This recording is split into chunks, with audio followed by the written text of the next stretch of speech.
Ok, vamos para a nossa próxima questão aqui envolvendo a prova da FUVEST 2023. E galera, essa questão aqui, ela é bem fórmula mesmo, tá, pessoal? Ela tem alguns dados que estão escondidos por trás dela que você tem que tomar cuidado quando esses dados não estão aparecendo numericamente, tá?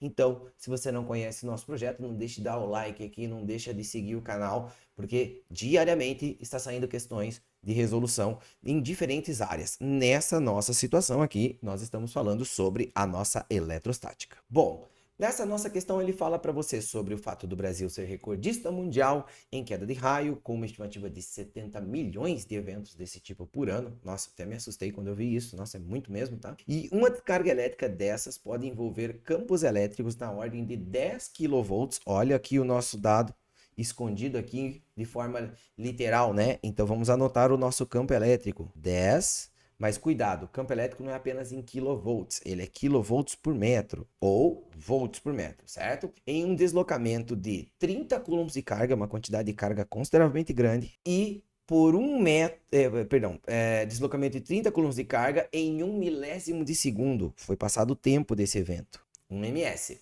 certo?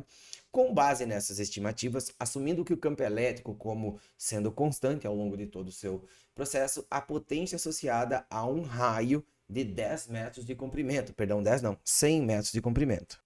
Bom, vamos entender aqui qual é a nossa discussão, tá?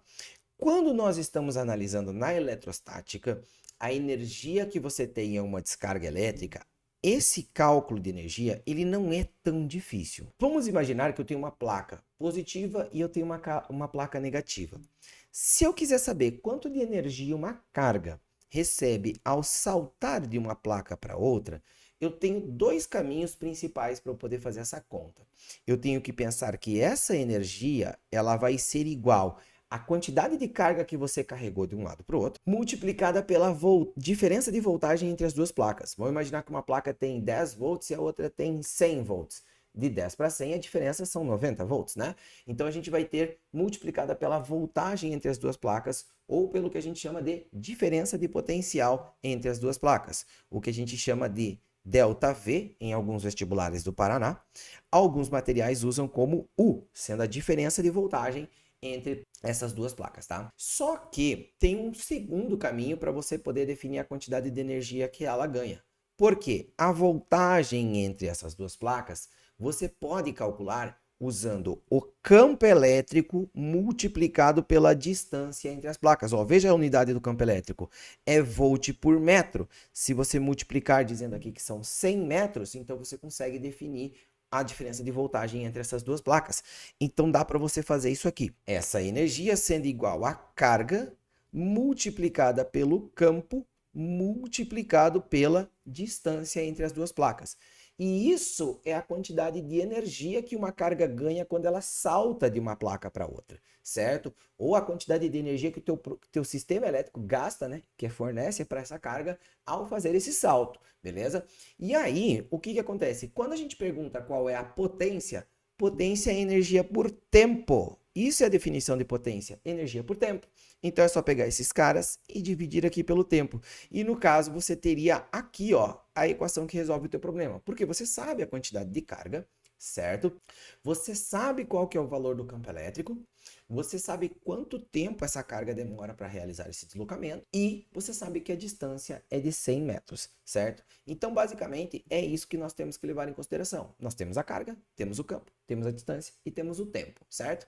Nós só temos que cuidar com as unidades desse cara. Primeiro, esse cara aqui não pode estar em kilovolts, eles têm que estar em volts por metro, certo? Por isso eu vou colocar esse cara na ordem de 10.000, tá? Por onde do quilo. E esse milha aqui, pessoal, cuidado, milha é 10 elevado a menos 3. Então, como é que vai ficar a nossa conta?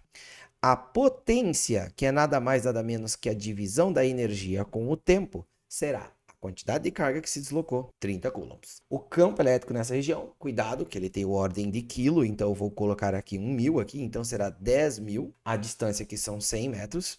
Tudo isso dividido pelo tempo que seria de 1 milésimo de segundo. Então, 1 vezes 10 elevado na menos 3. E aqui, pessoal, a gente consegue a nossa resposta relativamente rápido, porque assim, ó, eu tenho 1 0, 2 zeros, 3 zeros, 4 zeros, certo? 5 zeros, 6 zeros. Esse cara daria 10 na sexta, certo? Mas com esse 10 na 3 que vai lá para cima somando, esse cara vira 10 na 9. Então a minha resposta seria 3 vezes 10 elevado na 9 watts, certo? Então isso é quanto, né? A gente sabe que quilo é 10 elevado na terceira, mega é 10 elevado na sexta e giga é 10 elevado na 9. Consequentemente, 3 gigawatts ou gigawatts, certo? Fechando o nosso item B, tá? Essa questão, na sua estrutura, eu até acho um pouquinho estranho, porque assim, ó, ele fala dessa descarga elétrica aqui e tal, ok. Mas aí essa descarga elétrica, depois ele fala, em 100 metros. Mas o certo era estar aqui essa unidade de distância, tá? Porque, por exemplo, se fosse 200 metros, simplesmente ia mudar essa potência, né? Tipo, a ideia é que você consegue dar uma estimativa de uma situação a cada 100 metros, né? Se fosse 200, ia ser outro tempo e tudo mais. Então, assim, eu acho que talvez a forma que ela está escrita não esteja tão legal. Eu colocaria esses 100 metros na parte de cima do meu texto, falando a descarga elétrica tem uma situação que a carga anda 100 metros em média, né? O campo elétrico é tal, o deslocamento é de 30 coulombs e essa descarga demora 1 milésimo de segundo, certo? Então, e se fosse 200 metros? Bom, 200 metros a carga tem que andar uma distância maior, então não daria 1 milésimo de segundo, daria outro tempo. Então, assim, e não é um movimento linear, não é um movimento qualquer, porque ele vai ter uma aceleração, então não dá para você simplesmente criar um parâmetro de proporção direta aqui, tá, pessoal? Então eu acho que esses 100 metros tinha que estar localizado um pouco mais acima ali na parte central do nosso texto, beleza? Mas é isso, ok? Pessoal, se você gostou da resolução, não deixe de dar o like, não deixe de comentar, não deixe de solicitar um vestibular caso você tenha interesse. E se você tem problemas com a prova do Enem, você está preocupado com a prova do Enem, dá uma olhada no nosso curso aqui, o Dominando o Enem, no qual a gente trabalha com uma revisão completa de ciência da natureza, onde o Prof. Gui lá de biologia acompanha vocês, o Marcelão acompanha vocês com a química e eu acompanho com a física, um material didático espetacular, bem legal, bem diferenciado do que você vai encontrar por aí, e vocês vão encontrar um banco de questões todas com vídeo resolução, um grupo para atender vocês. E é isso aí, meus queridos. Beijo a todos. Conheça aqui, acesse o QR Code. É nóis e tchau, tchau, galera.